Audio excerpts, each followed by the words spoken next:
witness history in the making. The McIntyre Mini Globe Race 2025. Small boat, huge adventure.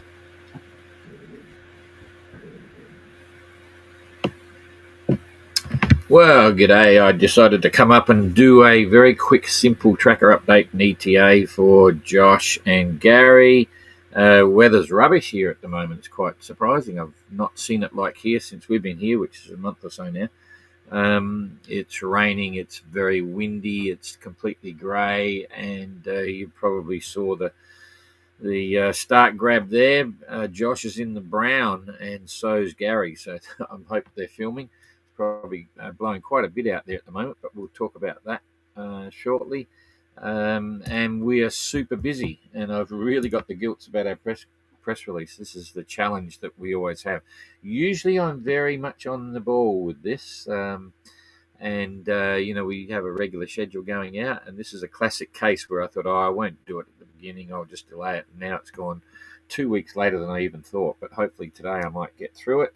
There's only basically two people running the MGR. It's just Jane and me.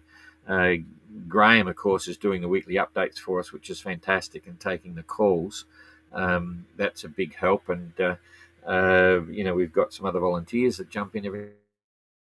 Basically, Jane and I are it, and this one we've mucked up. We should have released a press release, a week or so ago, but didn't happen.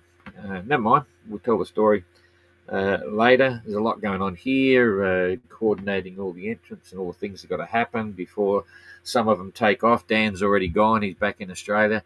Renault is going to take off in a couple of days, and we've got truckloads going on. Got to get all their films and their videos. We've got to do their interviews. We've got to move boats shortly. Voda are just setting up the Secret Cove, which will be pretty cool.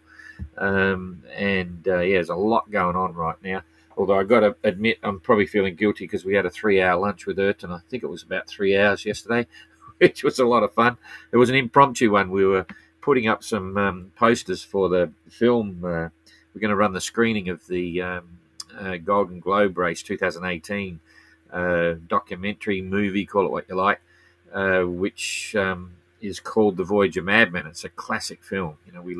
We had plenty of dramas in that first Golden Globe.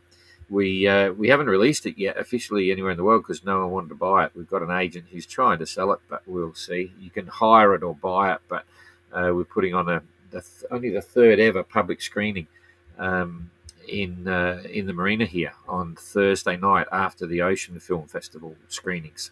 That was put on a week ago. Was it a week ago? Yeah, maybe even more. I forget. As part of Ocean, World Ocean Day, which we were too busy to celebrate. Long story. But anyway, and they're running the screening of those little films again on Thursday night. We'll be introing the 580s and the Mini Globe Race there for 10-15 minutes before that starts.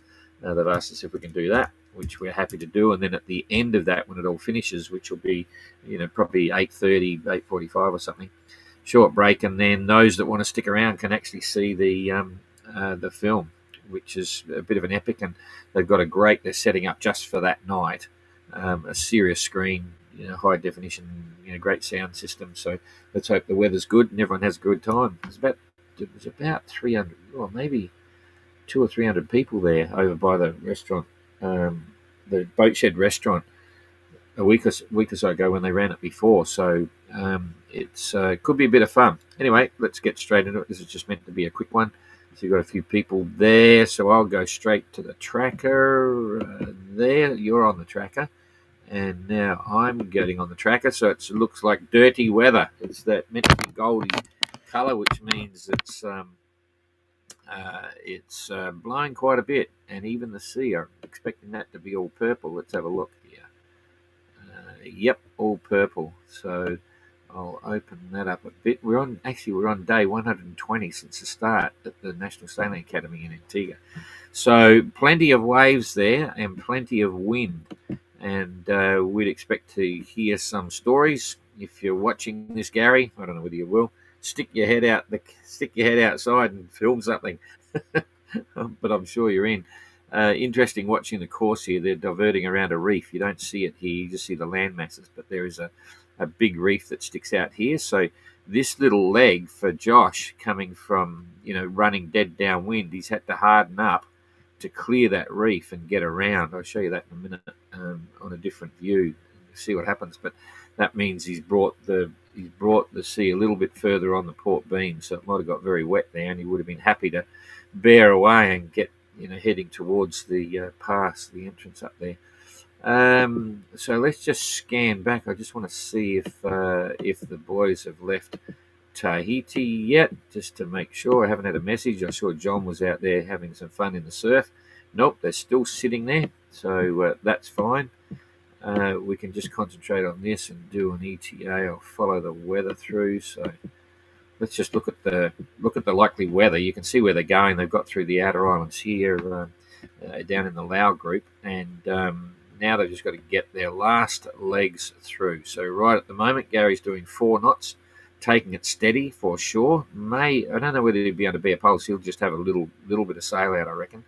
He still managed 100 mile a day, which is good, and making the most of it. Josh, 4.9, 109 mile a day, so that's not too bad. Pick it up here a little. Oh no, I'll stay down and have a look at the weather all the way around. So we'll push the weather through every few hours. Still holding. There's 6 hours. Okay, in about 9 hours, it's going to drop off a little bit. There's that big hole there. The wind is splitting around the main island here. You can see it there.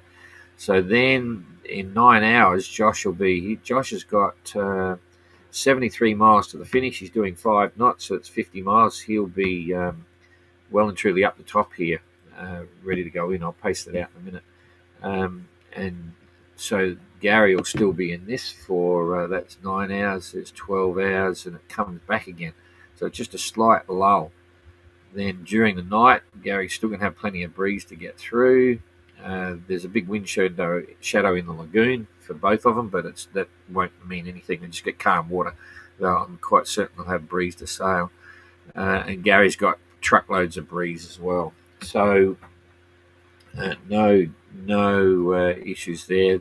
It's probably the most intense right now. After that lull, then it'll build again, but it's not going to get any worse than what they've got right now. So that's pretty cool. So where do we go for an ETA here? The seas will remain strong all the way through. However, I'll just show you what happens here. Strangely enough, even though there's no real lee from the wind, there's some shadow from the reefs here. I'll try and zoom this down, and I'll get rid of this, and you might be able to see the reef I'm talking about. There it is. Okay, so you can see there, this is what Josh was trying to get around. He's potentially on a lee shore. As he was coming up there, you can see he's heading straight this way, and the wind's behind him, so that's a lee shore. So he made the decision to get out of there when he was about, 16 miles away. So very conservative, very good idea. He's been running along in that general direction to stay clear of it for about 20 miles, and then he's come around that reef, given it a wide berth and coming between the island there and this reef. Okay, so what happens is, if we now go back to, and Gary will do the same, no doubt. He's aiming straight for that gap now, I reckon. If we come back to the wind here, that's on the waves. Well, actually, you can see the waves. What happens is that reef starts to flatten out the waves. So very shortly, Josh will, even though he's got the wind, he'll have flat water. He'll be running down the edge here. It's not a lee shore, and so he'll have that flat water, and that makes life a little bit easier as well. So, okay, so there's the wind. We'll come back here, and I'll pace out the distance. So Josh will be making a pretty constant 5 knots, and he's got 70 miles to go, so that's 14 hours. 14 hours from now, it's 9 o'clock. That's 9, 10, 11, 12. It's around about midnight if he maintains 5 knots. He's got a bit of a juggling bit to come through here, and he'll slow down a bit when he comes across the lagoon, just a little bit. I'm not sure of the tide here at that stage, so he's probably likely to arrive somewhere between about 1 and 3 o'clock in the morning. tomorrow morning. What excitement for us! Another nighttime arrival. But anyway, we can look forward to that. He'll be very happy to get in. Very easy pass he'll have here because he'll have a good sailing breeze from the right direction to come around. When he does that, if we accept the fact that it's a southeasterly, I'll pull this down so you can see the pass and see the direction that they've got to go. So the wind's coming up here southeasterly, it's fine. I would think he doesn't need to go through there. Everyone seems to be a bit hung up on that. But in big wind, I'd probably, you could, because it's on its side, but I would still be inclined to come up here and come through the cloud break pass. It's a lot bigger if something goes wrong, at the last minute. This is very narrow. This is about a mile wide, the middle pass. I'll just explain that. This is the cloud break here, the world famous surf break. It's quite amazing. But the gap between these two islands is a mile wide, and so you've got plenty of room if something goes wrong, to get blown down and out. So that's about it. So we'll expect to see Josh between 1 and 3 in the morning, maybe. So that's cool. And then Gary, he'll be making pretty much he's a bit more conservative, so we'll just call it he won't make quite the same speed. Maybe he will, but I'll just base his arrival then based off Josh's arrival and see the gap between the two. So Gary is 82 miles behind, so let's say if it was 5 knots, that's 16 hours. But it won't be 5 to 16, 17, 18, 19, maybe 20 hours behind him. So somewhere between 18 and 20 hours behind. And he's going to get in at, say, average 2 o'clock. So 18, so that's 2 o'clock in the morning. So 2 o'clock in the afternoon is 12. Another 8, so that's 10. So he's going to be in nighttime as well. He'll get in. So Josh is sometime is tonight. Today is Tuesday, so it'll be Wednesday morning early in the dark, and Gary will be Wednesday night sometime, I think. So we'll have 2 on Wednesday, but that's the best I can do there. All right, I think that's it. I will come. Nothing more to tell you there. So come back to where we're at the moment. I'll just get rid of that and put me up here. Believe it or not, I've got lights on here at the moment because it's very dark. It's dark and raining and all that sort of stuff. So all kind of fun. That's just Jane putting the water pump on. We've got a slight leak somewhere on our fresh water. So, you pump up the pressure, and then if everything's turned off, about sort of 20 minutes later, it pumps up again. So we've got to find that somewhere. We'll see. Okay. What do we got here? 3 things. Gary gets to meet all the other races for the first time since Antigua. That's exactly right. He'll be very happy about that. And we're hoping that keeps him super happy and he'll take off on the 26th of July. Did anyone haul out during leg 2? Yeah. Now, who was it? It was Gary. Gary hauled out in the Marquises. And I think that's all. It was only Gary in the Marquises, if I remember correctly. But quite a few are pulling out here. Christian's up. We're going to try and do an interview with him today. We were to talk about his anti-fouling. He's got a silicon-based sort of wrap. It's not thin wrap. It's thick. It's tactile. It's like rubber. It's like putting rubber all over the bottom of the boat. You stick it on in sheets, and it's very impressive. I'm quite interested to see what happens with this because the anti-fouling in the GGR is a real issue in the Golden Globe. And it's not what I thought. I've seen some of the other silicon-based ones, and it's literally like silicon vinyl wrap that you see on the side of hulls with fancy paint jobs, and they can print and all that sort of stuff. It's quite thin, but it's sort of smooth and slippery. Christian's one is thick, and it's like rubber. It's soft. It's really thick, but it's clammy, sticky.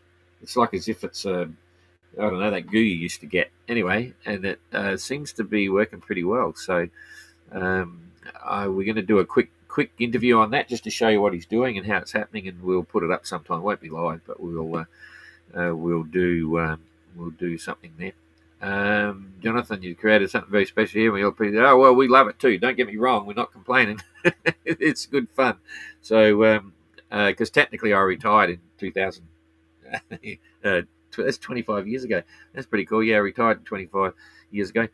So we love it, but this is the first time I haven't been able to keep up with my schedule on press releases on any event. But anyway, that's fine. And as I say, we still don't push ourselves to the extreme. We still have fun. We relax every now and then, just to get the gilts. And I think lunch yesterday with Burton, it was a great lunch at the Sunset Bar. There's good food there. We had the big sharing a big roast lamb thing and all sorts of stuff. Anyway, because Urton eats the middle of the day. He doesn't eat a dinner. He goes over, gets the middle of the day, doesn't eat dinner, has a big breakfast and stuff. Anyway, interesting.